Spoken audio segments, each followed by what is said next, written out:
Turpinot jautājumu atbilžu sēriju, atbildēšu uz jautājumu, arī interesants jautājums. Jautājums skanēja tā, jūs jau laikam negribēsiet atklāt savus konkurentus, bet es gribēju uzzināt, vai jums ir kāds viedoklis par alternatīvu variantu, alternatīvu detoksa programmu, ko varētu veikt savādāk, nevis ar svaigēšanu, bet ar citām metodēm. Interesants jautājums, paldies. Interesanti, ka arī šādi jautājumi ienāk. Un es pirmkārt gribu pateikt to, ka man konkurence neeksistē. Es nebaidos no konkurentiem, un es nekad neeju ar uzstādījumu par konkurenci. Es eju ar dabas programmu, ar dabas patiesību, ar mīlestību sirdī, ar Dievu sirdī. Viss pārējais, kas ir radīts šajā matricā, lai varētu apspēlēt un atvieglot cilvēka tātad atkarības, ja, es uzskatu, ka tās ir cilvēka radītas, un tās nekad nestāvēs līdzās tātad Dieva iedibinātiem likumiem, tātad dabas likumiem. Mēs to saucam par Dievu, mēs varam saukt to par visumu, es to saucu par mīlestības molekula. Un man nav viedoklis par citām metodēm, tāpēc, ka es pati esmu izmantojis tikai un vienīgi svaigēšanas metodi, vadoties pēc tā, kas man strādāja, ja? Un es esmu mēģinājusi ar izslēgšanas metodēm, arī principā visi detoksi balstās uz izslēgšanas metodu. Tātad mēs izslēdzam kaut kādus produktus, mēs sākam ar piena produktiem, skatāmies, kā jūtamies, ok, it kā ir uzlabojumi, bet īsti nav. Pēc tam mēs izslēdzam gaļu, ja? Arī tas it kā ir uzlabojumi, bet īsti nav. Tā bija man. Tā es arī varētu teikt, ka tie principā ir tātad šie alternatīvās detoksa metodas, ja?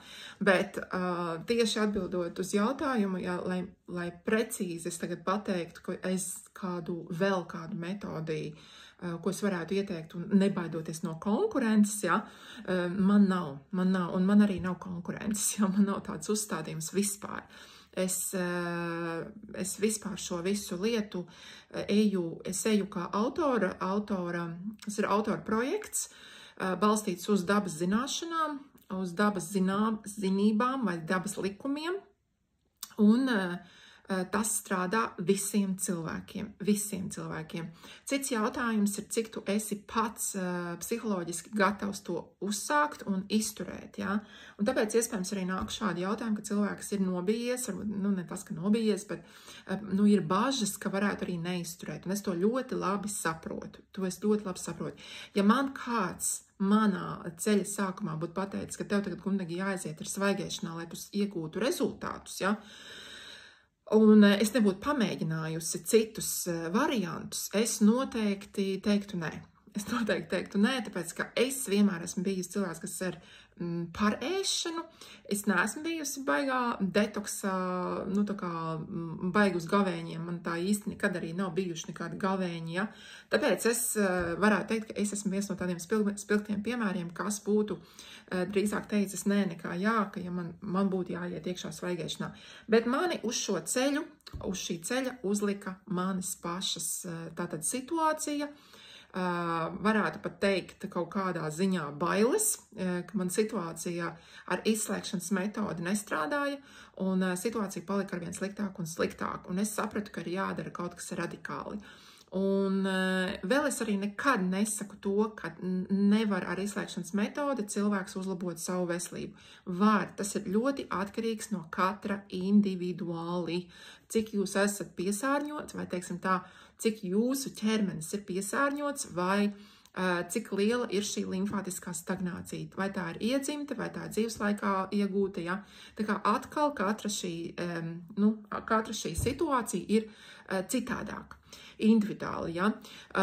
Cits var vienkārši izslēdzot ārā piena produktus, ja, no uztura un samazinot attiecības, tātad gaļa, graudi pret svaigēšanu, kā svaigēšana pamatā, ja, jau var iegūt ļoti, ļoti labus rezultātus, ja, vienkārši aizejot svaigēšanā elementāri, pat ar riekstiem, pat ar eļļām, vienalga, ja, jo uz tā fona, kurā jūs šobrīd iespējams esat, jau šī svaigēšana ar visiem riekstiem un eļļām, vai pat izslēgšanas metodi jau būs milzu solis. Ja?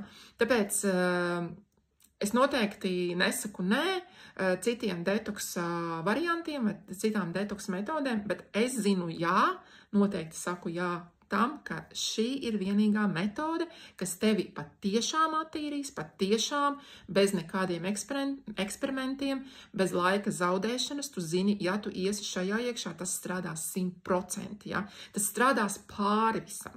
Un tas nozīmē, ka tu ejot detoksā ar svaigēšanu ar augļiem, ogām, melonēm, mēs vairāk tieši koncentrējamies uz augļiem, ogām, melonēm, tu zini to, ka tu jau uzlabosi un palielināsi savu resursu. Pat ja tu kādu laiku tikai ieiesi šajā metodē, jā, tātad šajā svaigēšanas, jā, šo svaigēšanas ceļu nostāsies, jā, un kaut kādu laiku kaut vai, un pēc tam domā, ka tu varētu atgriezties pie vecā uztura, ja, tev jau šis resurs būs uzlabots, ja, tev jau šis resurs, es domāju, pat iedoti daži gadi plusā tavai dzīvei. Tāpēc, jā, šis jautājums ir ļoti interesants, paldies, bet, jā, es no konkurences nebaidos, es šo visu projektu nevirzu kā biznesu, kaut es zinu, ka es ar to varētu pelnīt milzu naudu, bet es šo virzu vairāk kā sirds darbs, mans projekts, es negribu, lai tas mani nomoka, es negribu kļūt par tā upuri, un tāpēc es arī ļauju plūst arī citiem un darīt savas lietas un necenšos pa visām varītēm aizstāvēt savu taisnību, tāpēc, ka tā nav mana taisnība, tā ir vienkārši dabas likumi, ja? Un es visiem piedāvāju ienākt 21 dienu augļu ēšanas izaicinājumā, tad, kad šī programma ir aktīva, un iziet man bieži klienti iziet abus divus, 7 dienas svaigēšanas meistardarbnīca un lekcija kurs, kurā ļoti sīki tiek izstāstīts viss tas, ko es jums šobrīd mēģinu pateikt dažās minūtēs. Ja? 7 dienu laikā mums ir 7 dažādi webināri, katra dienā ir viens, un ļoti, ļoti tāda pilnvērtīga programma, ja tu vēlies vispār ieskatīties šajā svaigēšanas ceļojumā nopietnāk. Ja? Tālūk, tā kā droši eksperimentējiet, mēģiniet, skatieties, bet es jums teikšu vienu, ka dabas likums ir vienīgais likums, kas ir cilvēkam pa labu, un visu to, ko ir izdomājis cilvēks, arī pat ajurvēda, ir, lai atvieglotu mūsu toksiskos stāvokļus, bet ne no tiem izietu. Tāpēc svaigēšana ar augļiem, ogām, melonēm ir metode un tehnika, lai izietu no šiem tehniskiem, es gribētu teikt, toksiskiem stāvokļiem un toksiskām stadijām. Protams, kam ir vajadzīgs laiks, pacietība, gribas spēks, izpratne, motivācijā, cits apziņas līmenis, ar to pašu apziņas līmeni, ar ko tu esi iegūši šo slimību vai šo stagnāciju. Visdrīzāk tu neizlabosi šo situāciju, ja tu nemainīsi arī apziņu. Ja? Tāpēc tas ir milzu darbs, es to saucu par transformatīvo detoksikāciju, es to saucu par dvēseles ceļu, un es esmu šeit, lai tevi atbalstītu tavā ceļā pie sevis. Ja? Tāpēc ļoti daudz cilvēku atzīst, arī mani klienti atzīst, un manā grupā cilvēku atzīst, ka viņos notiek milzu transformācija. Ja? Tātad tā ir tāds garīgs ceļojums patiesībā. Tālūk, mīlīši, paldies jums liels par jautājumiem un līdz nākamajai reizītei.